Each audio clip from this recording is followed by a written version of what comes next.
저는 한지영입니다. 37살이 된 지금까지 살아오면서 이렇게 떨리는 마음으로 어떤 장소에 발을 들여놓은 적은 없었어요. 강남 한복판 40층 높이의 스카이라운지 앞에 서서 저는 한참을 망설였습니다. 반짝이는 유리문 너머로 보이는 화려한 실내와 제 초라한 모습이 너무나 대조적이었거든요. 베이지색 가디건은 몇 년 전에 할인 매장에서 산 것이고 청바지는 색이 바래서 원래 색깔을 알 수 없을 정도였어요. 검은색 가방은 손잡이가 해져서 언제 떨어질지 몰라 조심스럽게 들고 있었습니다. 거울에 비친 제 모습을 보면서 내가 과연 이곳에 어울릴까 하는 생각이 들었어요. 하지만 이미 여기까지 왔는데 돌아갈 수는 없었습니다. 20년 만에 고등학교 동창회였어요. 사실 초대장을 받았을 때부터 한 달 넘게 고민했습니다. 가야 할까 말까 하면서 매일 밤 잠들기 전에 그 생각만 했어요. 고등학교 시절의 기억들이 파노라마처럼 지나갔습니다. 그 중에서도 특히 아픈 기억들이 더 선명하게 떠올랐어요. 저는 그때 반에서 가장 조용한 학생이었습니다. 말수가 적고 내성적인 성격 탓에 친구 사귀는 것도 쉽지 않았어요. 점심시간이면 혼자 구석에서 도시락을 먹고 쉬는 시간에는 책만 읽었습니다. 그런 저를 유독 괴롭히는 아이들이 있었어요. 조미라, 김소혜, 박은진. 이 세 명은 마치 저를 괴롭히는 것이 취미라도 되는 양 매일 저에게 상처가 되는 말들을 퍼부었습니다. 야, 한지영. 오늘도 혼자 도시락 먹을 거야? 저 옷 좀 봐. 엄마가 시장에서 사준 거 아니야? 말도 제대로 못하면서 무슨 수업 발표를 해? 그런 말들이 20년이 지난 지금도 제 가슴 한구석에 상처로 남아 있었어요. 하지만 시간이 흘렀으니 분명 모든 것이 달라졌을 거라고 생각했습니다. 우리 모두 30대 중반이 넘은 어른이 되었으니까요. 사과 한마디면 괜찮을 거야. 다들 이제 성숙해졌을 테니까. 그런 마음으로 용기를 내어 이곳에 온 것이었어요. 엘리베이터를 타고 40층까지 올라가는 동안 제 심장은 쿵쿵거렸습니다. 거울에 비친 제 얼굴은 새하얗게 질려 있었어요. 그래도 괜찮아. 이제 다 어른이니까 예전처럼 하지는 않을 거야. 스스로에게 계속 말하며 마음을 다잡았습니다. 스카이라운지 문이 열리자 화려한 실내가 한눈에 들어왔어요. 천장까지 이어지는 대형 유리창 너머로 서울의 야경이 반짝이고 있었고 고급스러운 인테리어와 은은한 조명이 분위기를 더했습니다. 이미 많은 동창들이 와 있었어요. 여자들은 화려한 드레스와 명품 가방으로 치장했고 남자들은 비싼 정장을 입고 명함을 주고받으며 근황을 나누고 있었습니다. 저는 구석진 창가 자리를 찾아 조용히 앉았어요. 주변을 둘러보니 모두가 성공한 모습들이었습니다. 반짝이는 액세서리, 명품 시계, 자신감 넘치는 표정들. 그 사이에서 저만 유독 초라해 보였어요. 가방을 무릎 위에 올리고 앉아서 물잔만 만지작거리고 있을 때였습니다. 지영아, 정말 오랜만이야. 반가운 목소리가 들려왔어요. 돌아보니 이수민이었습니다. 고등학교 때 저와 유일하게 친했던 따뜻한 친구였어요. 지금은 초등학교 교사로 일하고 있다고 들었습니다. 수민은 변함없이 온화한 미소를 지으며 제 옆자리에 앉았어요. 정말 오랜만이야. 어떻게 지냈어? 수민의 진심 어린 관심에 제 마음이 조금 누그러졌습니다. 적어도 한 명은 저를 반겨주는 사람이 있다는 것만으로도 위안이 되었어요. 응, 그럭저럭 잘 지내고 있어. 저는 작은 목소리로 대답했습니다. 수민과 이야기를 나누며 조금씩 긴장이 풀리기 시작했어요. 역시 와서 좋았다는 생각이 들었습니다. 하지만 그 평화로운 시간은 오래가지 못했어요. 어머, 이게 누구야? 설마 한지영? 저 멀리서부터 익숙하면서도 듣기 싫은 목소리가 들려왔습니다. 조미라였어요. 20년이 지났지만 그 특유의 날카롭고 거만한 목소리는 그대로였습니다. 전직 아나운서라는 타이틀을 앞세워 온갖 허세로 가득한 삶을 과시하며 사는 그녀의 모습이 한눈에 보였어요. 세상에, 정말 왔네. 난 안 올 줄 알았는데. 김소희도 나타났습니다. 머리끝부터 발끝까지 명품으로 치장한 채 부잣집 사모님 행세를 하며 저를 훑어보는 시선이 여전히 불쾌했어요. 우와, 진짜 변한 게 하나도 없네. 그때 그 모습 그대로야. 박은진까지 합류하면서 분위기가 급격히 바뀌었습니다. SNS에 온갖 허세 넘치는 사진들을 올리며 가짜 행복을 과시하는 그녀는 스마트폰을 들고 인증샷을 찍으며 저를 쳐다봤어요. 순간 20년 전으로 돌아간 것 같았습니다. 그들을 바라보는 저의 시선, 저를 바라보는 그들의 시선. 아무것도 변하지 않았어요. 시간이 멈춘 것 같았습니다. 안녕, 오랜만이야. 저는 최대한 밝게 인사했습니다. 하지만 그들의 반응은 냉담했어요. 마치 반갑지 않은 손님을 대하는 것 같은 표정들이었습니다. 지영아, 여기가 어떤 곳인지 알고 온 거야? 조미라가 의미심장한 미소를 지으며 말했습니다. 그 미소 뒤에 숨은 악의를 저는 너무나 잘 알고 있었어요. 여기 스카이라운지라고 굉장히 비싼 곳이거든. 혹시 부담스러우면 다른 데로 옮길까? 김소희도 거들었어요. 겉으로는 배려하는 것처럼 말했지만 실제로는 저를 무시하고 있다는 것이 너무나 명백했습니다. 맞아. 여기 한 명당 최소 20만 원은 나올 텐데 괜찮을까? 박은진은 더욱 직설적이었어요. 스마트폰으로 제 모습을 슬쩍 찍으며 말했습니다. 솔직히 말해서 여기 분위기에 그 가방은 좀 아니지 않아? 아직도 이런 옷 입고 다니는 사람이 있구나. 그들의 말 한마디 한마디가 칼처럼 저를 찔렀어요. 하지만 저는 별말 없이 고개를 끄덕였습니다. 사실 이곳이 얼마나 비싼 곳인지 충분히 알고 있었거든요. 하지만 굳이 그들에게 말할 필요는 없다고 생각했어요. 수민이 저를 보호하려고 나섰습니다. 뭐 그런 걱정까지 해? 각자 부담하면 되는 거 아니야? 하지만 조미라, 소희, 은지는 이미 저를 깔보는 시선을 감추지 않고 있었어요. 20년이라는 긴 시간이 흘렀지만 어떤 것들은 전혀 변하지 않았습니다. 그들의 본성, 다른 사람을 무시하고 자신들만 잘났다고 여기는 그 교만함은 여전했어요. 저는 그 사실을 깨달으며 조용히 한숨을 내쉬었습니다. 하지만 포기하지 않기로 했어요. 오늘 밤이 지나면 모든 것이 정리될 테니까요. 창밖으로 반짝이는 서울의 야경이 보였습니다. 수많은 불빛들이 저마다의 이야기를 품고 있는 것처럼 오늘 밤 이곳에서도 새로운 이야기가 시작되려 하고 있었어요. 하지만 아무도 몰랐습니다.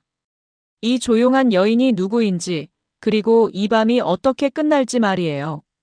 저는 조용히 미소를 지으며 물잔을 입에 대었습니다. 곧 모든 것이 바뀔 거라는 것을, 이들이 상상도 못할 반전이 기다리고 있다는 것을 알면서도 말이에요. 조미라, 김소혜, 박은진. 이 세 사람의 시선이 저에게 집중되는 순간 마치 20년 전 그 교실로 돌아간 것 같은 기분이 들었어요. 그들의 눈빛에서 읽히는 감정은 호기심이 아니라 악이었습니다. 마치 사냥감을 발견한 사냥꾼들처럼 저를 어떻게 괴롭힐지 계획을 세우고 있는 것 같았어요. 그런데 지영아, 결혼은 했어? 조미라가 날카로운 미소를 지으며 물었습니다. 그 미소 뒤에 숨은 의도를 저는 너무나 잘 알고 있었어요. 우리는 다들 결혼해서 남편들이랑 같이 오려고 했는데 너만 혼자 왔네. 저는 잠시 망설였다가 조용히 대답했어요. 응, 결혼했어. 남편은 일이 있어서 못 왔어. 아, 그래. 김소희가 의미심장하게 웃었습니다. 그 웃음소리가 얼마나 불쾌한지 몰라요. 무슨 일 하시는데? 요즘 남편들 직업이 중요하잖아. 그냥 회사 다녀. 저의 대답은 여전히 짧고 조심스러웠습니다. 구체적으로 말하고 싶지 않았거든요. 하지만 그들은 제 조심스러운 태도를 약점으로 여기기 시작했어요. 회사라고 하면 너무 애매한데? 박은진이 끼어들었습니다. 우리 남편은 대기업 부장이거든. 연봉도 억대고. 그녀는 자랑스럽게 말하며 스마트폰으로 사진을 보여줬어요. 이거 지난주에 하와이 다녀온 거야. 우리 남편이 휴가에서 같이 갔어. 좀이라도 질세라 자신의 이야기를 꺼냈어요. 나도 전 남편이 의사였는데 지금 남편은 변호사야. 재혼했거든. 아, 맞다. 내가 아나운서 출신이라고 했나? 와, 대단하다. 김소희가 박수를 쳤습니다. 역시 미라는 달라. 나는 그냥 사모님이지만 그녀는 손목의 고급 시계를 자랑스럽게 보여줬어요. 저는 묵묵히 그들의 자랑을 들어주고 있었습니다. 수민이 불편한 기색을 보이며 화제를 돌리려 했지만 세 사람의 관심은 오로지 저에게만 집중되어 있었어요. 그런데 지영아, 너 아직도 그 동네에 살아? 박은진이 물었습니다. 우리 고등학교 근처 말이야. 거기 집값 많이 올랐다며? 아니야, 이사했어. 저는 간단히 대답했어요. 어디로? 혹시 강남? 김소희가 눈을 반짝였습니다. 강남이면 우리랑 가까워지겠네. 저는 고개를 저었어요. 구체적으로 말하고 싶지 않았거든요. 그러자 조미라가 비웃듯 말했습니다. 뭐 그렇게 숨길 거 있나? 우리 다 친구인데. 친구라는 단어가 나오자 제 표정이 잠깐 굳어졌어요. 과연 그들이 저를 친구라고 생각하고 있는 걸까요? 20년 전에도 지금도 그들에게 저는 그저 괴롭힐 대상일 뿐이었는데 말이에요. 솔직히 말해서 지영아. 박은진이 몸을 앞으로 기울이며 말했습니다. 너 지금 뭘 하면서 사는지 궁금해. 직업도 있어? 있어. 저의 대답은 여전히 짧았습니다. 뭐 하는데? 김소희가 재촉했어요. 그냥 집에서 일해. 저는 애매하게 대답했습니다. 세 사람은 서로 눈을 마주치며 의미심장한 미소를 지었어요. 집에서 일한다는 것이 그들에게는 변변찮은 일로 들렸거든요. 아, 재택근무. 요즘 그런 게 많다며. 조미라가 말했지만 그 어조에는 깔보는 기색이 역력했습니다. 아니면 프리랜서. 박은진이 덧붙였어요. 그것도 힘들 텐데 수입이 불안정하잖아. 수민이 참다 못해 끼어들었습니다. 지영이가 뭘 하든 지영이 알아서 할 일 아니야. 왜 그렇게 캐묻는 거야? 하지만 세 사람은 수민의 말을 대수롭지 않게 여겼어요. 오히려 더욱 대담해졌습니다. 수민아, 우리가 캐묻는 게 아니라 궁금한 거야. 조미라가 변명했어요. 동창 만나면 서로 그냥 얘기하는 게 당연하잖아. 맞아. 김소희가 동조했습니다. 우리는 다 솔직하게 얘기했는데 지영이만 숨기면 서운하지. 박은진은 더 나아가서 이렇게 말했어요. 혹시 말하기 창피한 일이야? 괜찮아. 우리가 뭐라고 하겠어? 하지만 그 말투에는 이미 무시하는 기색이 가득했습니다. 저는 조용히 물잔을 들어 물을 마셨어요. 마음속으로는 한숨이 나왔지만 겉으로는 담담함을 유지하려 했습니다. 예전과 똑같은 상황이었어요. 저를 궁지로 몰아놓고 대답을 강요하고 그 대답을 비웃는 것. 그나저나 지영아. 조미라가 다시 입을 열었습니다. 너 남편은 정말 뭘 하는 사람이야? 이 비싼 곳에 와도 괜찮을 만큼 벌어. 이번에는 좀 더 직접적이었어요. 제 경제적 상황을 노골적으로 의심하는 투였습니다. 우리는 솔직히 부담 없어. 김소희가 거들었어요. 우리 남편 수입이 워낙 좋아서. 하지만 너는 어떨지 모르겠어. 박은진도 합세했습니다. 진짜 궁금한 게 너 남편은 왜 안 왔어? 바쁘다고 했지만 설마 같이 오기 창피해서 그런 거 아니야? 그 말에 제 손이 살짝 떨렸어요. 하지만 여전히 조용히 미소를 지었습니다. 수민이 화를 내며 일어섰어요. 야, 너희들 정말 심하다. 그렇게 말하는 게 어디 있어? 하지만 세 사람은 전혀 미안해하지 않았습니다. 오히려 더욱 신이 난 듯 보였어요. 수민아, 진정해. 조미라가 손을 흔들었습니다. 우리가 뭘 잘못했다고 그래? 그냥 친구끼리 얘기하는 건데. 저는 천천히 고개를 들어 그들을 바라봤어요. 20년 전과 똑같은 얼굴들이었습니다. 변한 건 나이뿐, 그들의 본성은 그대로였어요. 괜찮아, 수민아. 저는 조용히 말했습니다. 앉아. 수민은 걱정스러운 표정으로 저를 바라봤지만 결국 자리에 앉았어요. 그때 박은진이 결정타를 날렸습니다. 지영아, 솔직히 말해봐. 너 남편이 정말 있긴 한 거야? 순간 테이블이 조용해졌어요. 다른 동창들도 이쪽을 힐끗힐끗 쳐다보기 시작했습니다. 저는 여전히 잔잔한 미소를 지으며 대답했어요. 있어. 그럼 왜 같이 안 왔는데? 김소희가 재촉했습니다. 일이 있다고 했잖아. 무슨 일인데? 조미라가 끈질기게 물었어요. 저는 잠시 침묵했습니다. 그 침묵이 그들에게는 더욱 의심스럽게 보였어요. 박은진이 승리의 미소를 지으며 말했습니다. 역시 그렇구나. 사실 남편 없는 거지. 아니면 남편도 모임 참석에 창피해서 숨긴 거지. 조미라의 목소리가 더욱 높아졌어요. 혹시 백수야? 아니면 그 나이에 미혼? 제 얼굴이 순간 굳어졌습니다. 하지만 여전히 말없이 앉아 있었어요. 아, 맞다. 김소희가 손을 치며 끼어들었습니다. 혹시 이혼한 거야? 그래서 혼자 온 거고. 좀이라도 거들었어요. 그럴 수도 있겠네. 요즘 이혼 많이 하잖아. 부끄러워할 것까지야. 수민이 참다 못해 소리쳤습니다. 야, 너희들 정말 그만해. 이게 뭐 하는 짓이야? 하지만 세 사람은 멈출 생각이 없었어요. 오히려 제 침묵을 약점으로 여기고 더욱 몰아붙였습니다. 지영아, 대답 좀 해봐. 박은진이 테이블을 손가락으로 톡톡 두드리며 말했어요. 우리가 뭘 잘못 물어본 거야? 그냥 궁금한 거잖아. 맞아. 김소희가 동조했습니다. 친구끼리 이 정도 얘기 못해? 너무 예민한 거 아니야? 조미라는 더 나아가서 이렇게 말했어요. 솔직히 지영아, 너 지금 상황이 어떤지 다 알겠어.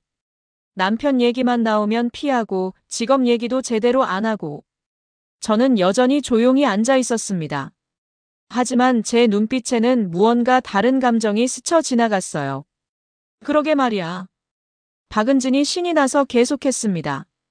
우리는 다 솔직하게 얘기했는데 너만 숨기니까 이상하잖아. 그때 박은진이 갑자기 일어나더니 테이블 위에 있던 생수병을 집어들었어요. 야, 지영아.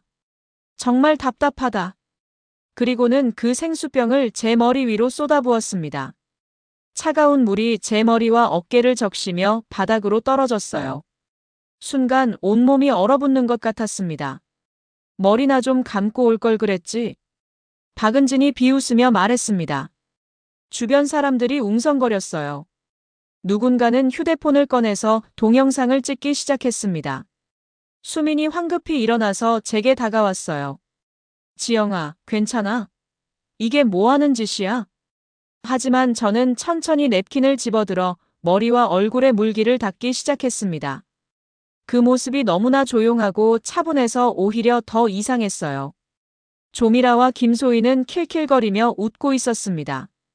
어머, 은진아, 너무 심한 거 아니야? 하지만 그 말투에는 전혀 미안함이 없었어요. 뭐가 심해? 박은진이 어깨를 으쓱했습니다. 물 좀 맞았다고 죽지 않아. 오히려 시원하겠는데. 저는 물기를 다 닦고 나서 천천히 고개를 들었어요. 그리고 조용한 목소리로 말했습니다. 미안해. 나 오늘 이런 대우 받을 줄은 몰랐어. 그 말이 나오는 순간 정적이 흘렀습니다. 제 목소리에는 분노나 슬픔 대신 묘한 여유가 있었거든요. 대우? 조미라가 비웃었어요. 무슨 대우? 우리가 뭘 잘못했다고? 그러게. 김소희도 거들었습니다. 친구끼리 장난친 건데 뭘 그렇게 대단하게 생각해? 박은진은 더욱 당당했어요. 지영아, 너 예민한 거 아니야? 물 좀 맞았다고 그래. 하지만 저는 전혀 화를 내지 않았습니다. 오히려 미소를 지으며 말했어요. 아니야. 괜찮아. 그 모습에 세 사람은 더욱 당황했습니다. 예전 같았으면 울면서 도망갔을 제가 이렇게 차분할 줄은 몰랐거든요. 하지만 저는 알고 있었어요. 곧 모든 것이 바뀔 거라는 것을 말이에요. 물을 뒤집어 쓴 후에도 저는 조용히 미소를 지으며 앉아 있었어요. 조미라, 김소희, 박은진은 제 예상과 다른 반응에 당황스러워했지만 곧 다시 기세를 되찾았습니다. 마치 제가 무기력하다고 생각한 것 같았어요. 지영아, 너 왜 그래? 좀 이상한데? 조미라가 불편한 기색을 보이며 말했습니다. 뭐가 이상해? 저는 되물었어요. 평소 너답지 않게 너무 침착하잖아. 김소희도 동조했습니다. 박은진은 아예 노골적으로 말했어요. 혹시 정신적으로 문제 있는 거 아니야? 물 뒤집어 쓰고도 저렇게 웃고 있으니까. 그 말에 주변 동창들이 수군거렸습니다. 누군가는 너무 심하다고 중얼거렸지만 대부분은 그냥 구경만 하고 있었어요. 저는 여전히 조용한 미소를 지으며 물잔을 들어 물을 마셨습니다. 그 모습이 너무나 자연스러워서 오히려 세 사람이 당황스러워했어요. 야, 지영아. 박은진이 다시 도발했습니다. 너 진짜 남편 있는 거 맞아? 증명해봐. 어떻게? 저는 차분하게 물었어요. 사진이라도 보여주든지 전화라도 해보든지. 박은진이 팔짱을 끼며 말했습니다. 조미라와 김소희도 고개를 끄덕였어요. 맞아. 그 정도는 할 수 있잖아. 저는 잠시 생각하는 듯 하더니 말했습니다. 굳이 그럴 필요는 없을 것 같은데. 와! 박은진이 소리쳤어요. 역시 거짓말이었어. 남편 없으니까 보여줄 수가 없는 거지. 김소희와 조미라도 박수를 치며 웃었습니다. 알고 보니 허세였네. 20년이 지나도 변한 게 없구나. 하지만 제 표정은 전혀 흔들리지 않았어요. 오히려 무언가를 기다리는 듯한 여유로운 미소를 지었습니다. 수민이 울먹이며 말했어요. 지영아, 정말 가자. 이 사람들이랑 있을 이유 없어. 하지만 저는 여전히 자리에서 일어나지 않았습니다. 마치 무언가를 기다리고 있는 것처럼 말이에요. 바로 그때였습니다. 스카이라운지의 조명이 갑자기 바뀌기 시작했어요. 은은하고 고급스러운 조명으로 바뀌면서 클래식 음악이 우아하게 흘러나오기 시작했습니다. 동창들은 갑작스러운 변화에 어리둥절해하며 주변을 둘러봤어요. 뭐지? 김소희가 의아해하며 말했습니다. 그때 정장을 차려입은 직원들이 나타나더니 각 테이블에 고급 메뉴판을 나누어 주기 시작했어요. 이어서 전용 셰프가 등장해서 라이브 쿠킹을 시작했습니다. 불꽃이 튀는 화려한 요리 퍼포먼스였어요. 와, 대박! 박은진이 눈을 반짝이며 스마트폰을 꺼냈어요. 이거 완전 이벤트네. 인스타에 올려야겠다. 조미라도 신이 나서 말했습니다. 역시 여기 모임 장소 잘했어. 이런 고급 이벤트를 공짜로 보다니. 맞아. 김소희도 박수를 치며 좋아했어요. 우리 운 좋은 것 같아. 오늘 특별한 날인가 봐. 다른 동창들도 웅성거리며 흥분해했습니다. 누구나 스마트폰을 들고 사진을 찍기 시작했어요. 갑자기 분위기가 완전히 바뀌었습니다. 몇 분 전까지 저를 괴롭히던 일은 완전히 잊혀진 것 같았어요. 소믈리에가 나타나서 고급 와인을 소개하기 시작했어요. 오늘 저희가 준비한 특별 와인은 프랑스산 샤토 마고 2015년산입니다. 와, 샤토 마고. 조미라가 감탄했습니다. 이거 한 병에 몇백만 원 하는 거 아니야? 소믈리에가 미소를 지으며 대답했어요. 정확히는 800만 원입니다. 동창들이 웅성거렸습니다. 800만 원짜리 와인을 공짜로. 완전 대박이네. 이어서 라이브 재즈밴드까지 등장했어요. 색소폰과 피아노, 더블 베이스의 연주가 스카이라운지에 우아하게 울려 퍼졌습니다. 전문 연주자들의 수준급 연주였어요. 박은진이 완전히 들떠서 말했습니다. 여기 진짜 최고급 이벤트네. 우리 남편 연봉으로도 이런 건 쉽게 못 해봐. 김소희도 동조했어요. 그러게, 이런 거 한 번 하려면 수천만 원은 들 텐데. 조미라는 벌써 SNS에 올릴 글을 생각하고 있었습니다. 제목을 뭐로 할까? 고급 스카이라운지에서의 특별한 하루 어때? 모든 동창들이 신이 나서 떠들고 있는 가운데 저만은 조용히 앉아서 지켜보고 있었어요. 수민이 제게 속삭였습니다. 지영아, 이거 완전 대박이다. 운이 좋네. 하지만 저의 표정은 여전히 담담했습니다. 마치 이 모든 일을 예상하고 있었다는 듯이 말이에요. 그때 정장을 입은 매니저가 나타났습니다. 40대 중반 정도로 보이는 남성으로 매우 정중하고 품격 있는 모습이었어요. 안녕하십니다, 여러분. 오늘 특별 이벤트를 즐기고 계신가요? 네, 정말 대단해요. 동창들이 입을 모아 대답했어요. 매니저가 미소를 지으며 말했습니다.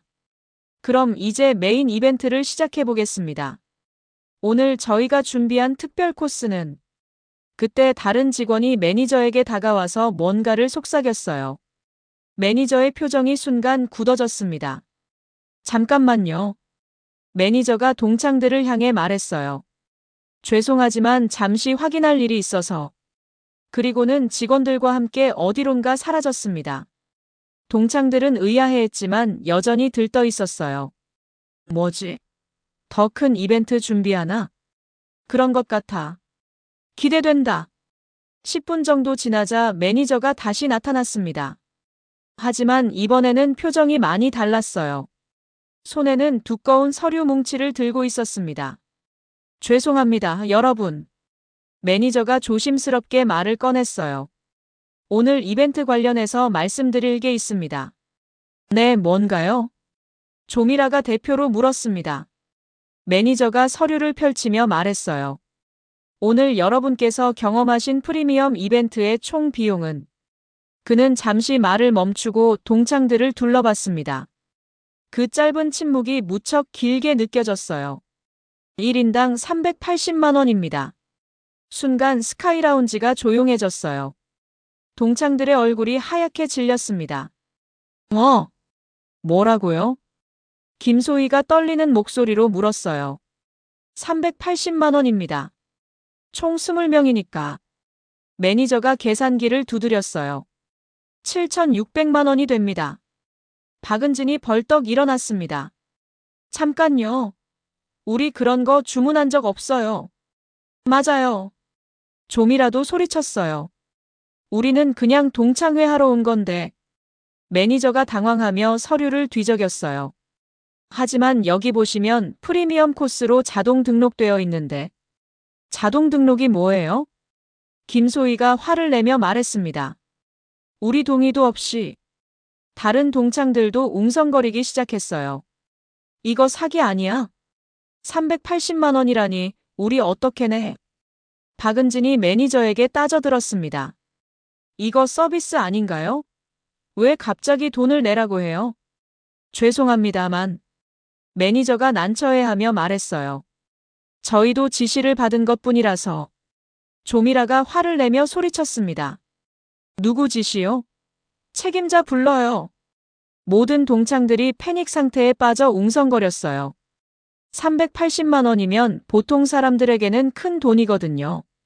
하물며 20명이면 총 7,600만 원이라는 천문학적인 금액이었어요.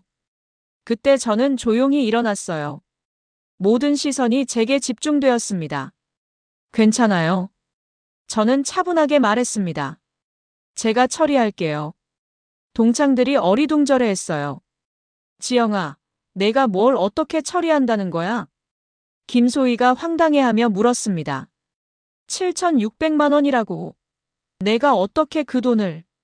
하지만 저는 여전히 미소를 지으며 매니저를 바라봤습니다. 마치 무언가를 기다리고 있는 것처럼 말이에요. 바로 그때 스카이라운지의 정문이 천천히 열렸습니다. 7,600만 원이라고요? 박은진이 벌떡 일어나며 소리쳤어요. 그녀의 얼굴은 새하얗게 질려 있었습니다. 잠깐요. 우리 그런 거 주문한 적 없어요. 맞아요. 좀이라도 테이블을 치며 소리쳤어요. 우리는 그냥 동창회 하러 온 건데 누가 이런 걸 주문했다고 해요?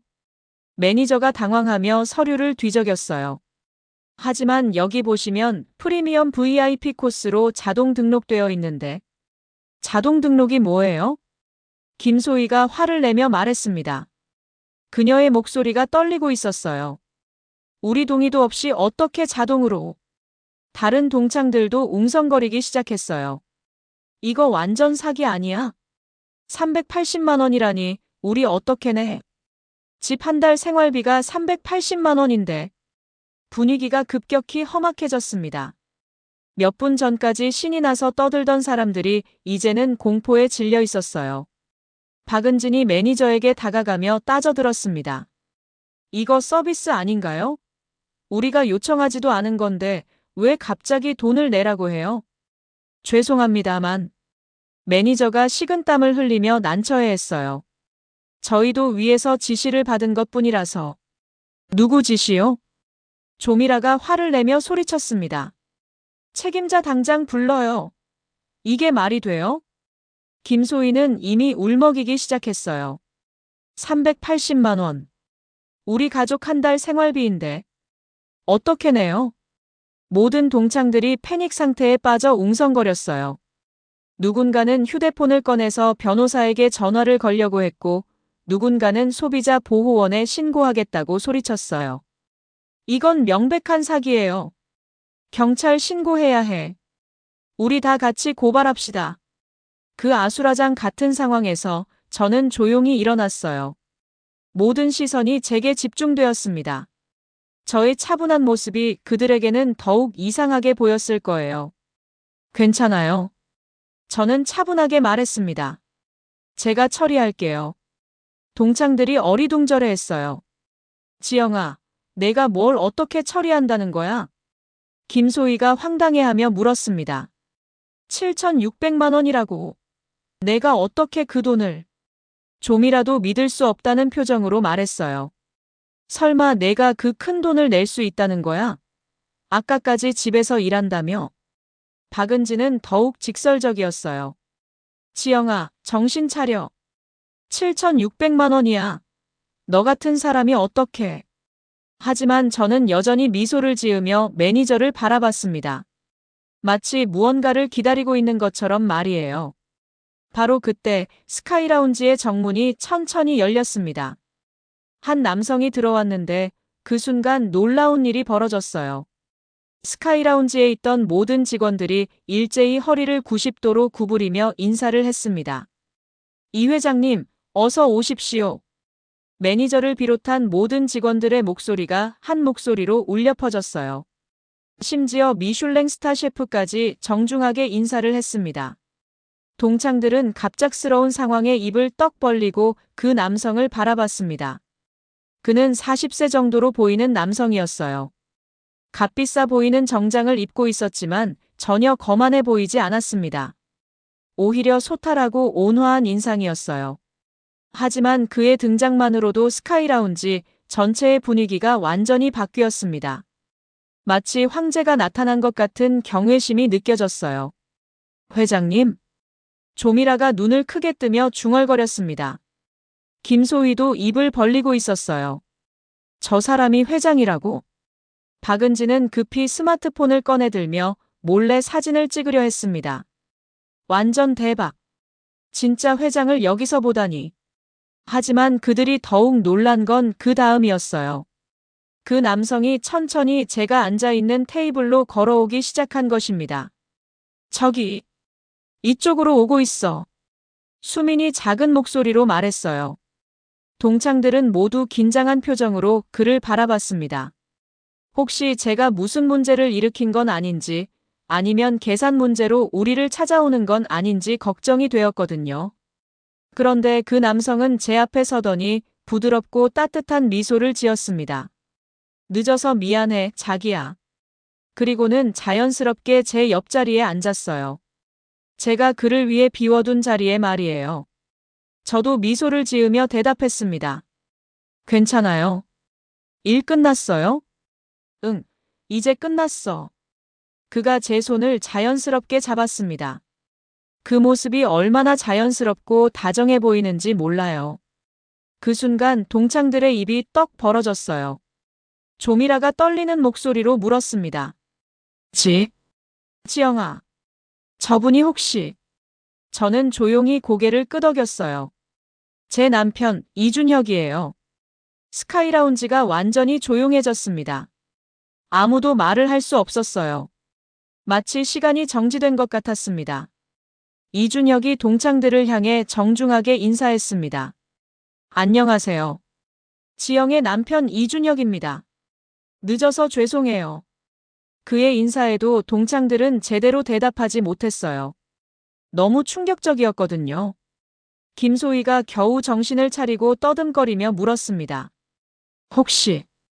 혹시 태양그룹 이준혁 회장님이신가요? 이준혁이 겸손하게 미소 지었어요. 네, 맞습니다. 이번에는 박은진이 기절할 것 같은 표정을 지었습니다. 태양그룹. 대한민국 재계 5위 안에 드는. 맞아요. 이준혁이 고개를 끄덕였습니다. 하지만 그런 건 중요하지 않아요. 저는 그냥 지영의 남편일 뿐입니다. 그 말에 제가 따뜻한 미소를 지었어요. 이준혁도 저를 바라보며 사랑스러운 눈빛을 보냈습니다. 조미라가 혼잣말처럼 중얼거렸어요. 이게 말이 되나? 수미는 놀라면서도 기뻐했습니다. 지영아, 정말 대단하다. 왜 진작 말 안 했어? 하지만 저는 조용히 대답했어요. 굳이 말할 필요가 있나 싶어서요. 이준혁이 주변을 둘러보며 말했습니다. 오늘 동창회라고 해서 제가 이 자리를 준비했는데 어떠셨나요? 매니저가 급히 다가와서 말했어요. 회장님, 죄송합니다. 손님들께서 비용 문제로. 이준혁이 손을 들어 매니저를 제지했습니다. 아, 그거요? 제가 처리할게요. 그리고 동창들을 향해 말했어요. 오늘 이벤트는 제가 준비한 것입니다. 물론 여러분께 비용을 청구할 생각은 전혀 없어요. 동창들이 안도의 한숨을 쉬었습니다. 다행이다. 하지만 이준혁은 이어서 말했어요. 그의 목소리 톤이 조금 변했습니다. 다만 그 한마디에 모든 사람들이 긴장했어요. 제 아내를 모욕하고 조롱한 분들에 대해서는 따로 이야기해야겠네요. 그 말에 조미라, 김소혜, 박은진의 얼굴이 하얗게 질렸어요. 이준혁이 차분하지만 단호한 목소리로 계속했습니다. 저는 처음부터 여기 있었어요. 저기 위층 VIP 룸에서 모든 걸 지켜봤습니다. 그가 가리킨 곳을 보니 위층에 작은 개인실이 있었어요. 유리창 너머로 아래쪽이 다 보이는 구조였습니다. 지영에게 물을 끼얹고 모욕적인 말을 한 것도 다 봤어요. 박은진이 떨리는 목소리로 말했습니다. 그건 우리가 그냥 장난으로. 장난이요? 이준혁의 눈빛이 차가워졌습니다. 제 아내에게 물을 끼얹는 게 장난인가요? 김소희가 급히 변명했어요. 죄송해요. 우리가 잘못 생각했어요. 조미라도 당황하며 말했습니다. 지영아, 미안해. 우리가 너무했어. 하지만 이준혁은 냉정하게 말했어요. 사과는 나중에 받겠습니다. 지금은 다른 걸 먼저 처리해야겠네요. 그때 한 명의 직원이 이준혁에게 다가와서 서류를 건넸어요. 이준혁이 그 서류를 보더니 고개를 끄덕였습니다. 조미라 씨. 이준혁이 조미라를 바라보며 말했어요. 현재 다니고 계신 방송국이 저희 계열사 광고를 상당히 많이 받고 있더군요. 조미라의 얼굴이 파랗게 변했습니다. 김소혜 씨, 남편분이 다니시는 회사가 저희와 주요 협력업체 관계네요. 김소희도 식은땀을 흘리기 시작했어요. 박은진 씨, 최근에 투자하신 부동산이 저희 개발 사업 지역이더군요. 박은진이 덜덜 떨기 시작했습니다. 이준혁이 담담하게 말했어요. 모든 관계를 재검토해 보겠습니다.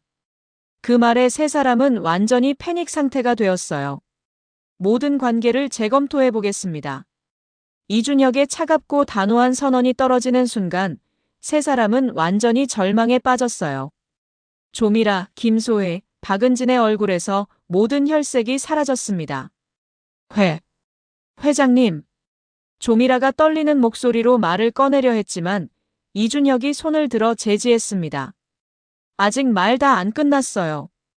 이준혁이 침착하게 말했어요. 그때 또 다른 직원이 다가와서 태블릿을 건넸습니다. 이준혁이 화면을 보며 계속했어요. 조미라 씨가 다니시는 방송국은 저희 그룹의 광고비로 운영되는 부분이 상당합니다. 연간 약 300억 원 정도 되죠. 조미라가 입술을 떨며 대답했어요. 그렇습니다만. 그리고 미라 씨께서 전속 모델로 계약하신 저희 계열사 화장품 브랜드도 있고요. 조미라의 다리가 후들거렸습니다. 그 계약이 그녀 수입의 80% 이상을 차지하고 있었거든요. 만약 그 계약들이 모두 끊어진다면. 이준혁이 김소희를 향해 시선을 돌렸어요. 김소혜 씨 남편분이 다니시는 회사는 저희 건설 부문 주요 협력업체죠. 올해만 약 80억 원 규모의 계약을 진행하고 있습니다. 김소희가 식은땀을 흘리며 말했어요. 회장님, 저희가 잘못했습니다. 하지만 제 남편은 아무 잘못이. 물론 남편분은 잘못이 없죠. 이준혁이 고개를 끄덕였습니다. 하지만 협력업체 선정에는 여러 기준이 있거든요. 그 중에는 임직원 가족의 품격도 중요한 평가 요소입니다. 김소희의 얼굴이 새하얗게 변했어요. 남편이 다니는 회사가 태양그룹과의 거래를 이르면 그 회사 자체가 위험해질 수도 있었거든요. 이번에는 박은진 차례였습니다. 박은진 씨께서 최근에 투자하신 아파트 단지, 그곳이 저희 태양건설이 개발하는 신도시 지역이네요. 박은진이 벌벌 떨며 말했어요. 그건 제가 모르고 투자한 거예요. 아, 그래요? 이준혁이 의미심장하게 미소 지었어요. 그럼 더 관심 있게 지켜봐야겠네요. 그 지역 개발 계획이 어떻게 진행될지 말이에요. 박은진이 무릎이 꺾이며 주저앉을 뻔했습니다. 그 투자에 그녀가 가진 돈과 대출까지 합쳐서 거의 모든 것을 걸었거든요. 만약 개발 계획에 차질이 생긴다면. 이준혁이 세 사람을 차례로 바라보며 말했어요. 물론 저는 개인적인 감정으로 비즈니스를 좌우하는 사람은 아닙니다. 세 사람이 희망적인 표정을 지었어요. 하지만 이준혁의 목소리가 한층 차가워졌습니다. 제 아내를 모욕한 것은 전혀 다른 문제죠. 그 순간 박은진이 가장 먼저 무릎을 꿇고 바닥에 엎드렸습니다. 죄송합니다. 정말 죄송합니다. 제가 미쳤었어요. 조미라와 김소희도 황급히 따라서 무릎을 꿇었어요. 지영아, 미안해. 정말 미안해. 조미라가 울먹이며 소리쳤어요. 우리가 완전히 잘못 생각했어. 용서해줘. 김소희는 아예 바닥에 이마를 대고 절을 했어요. 지영아, 제발 용서해줘. 내가 너무 나빴어. 다른 동창들은 이 상황을 믿을 수 없다는 표정으로 지켜보고 있었습니다. 누군가는 몰래 핸드폰으로 동영상을 찍고 있었어요. 20년 전에는 저를 괴롭히던 그들이 이제는 제 앞에서 무릎을 꿇고 있는 모습이 꿈 같았어요. 하지만 저는 여전히 차분한 표정이었습니다. 이준혁이 저를 바라보며 물었어요. 자기야, 어떻게 할까? 저는 천천히 일어났습니다. 그리고 무릎 꿇고 있는 세 사람을 내려다보며 말했어요. 이게 바로 제가 바랐던 사과예요. 조미라가 울먹이며 대답했어요. 지영아, 우리 정말 잘못했어. 용서해줘. 진짜 미안해.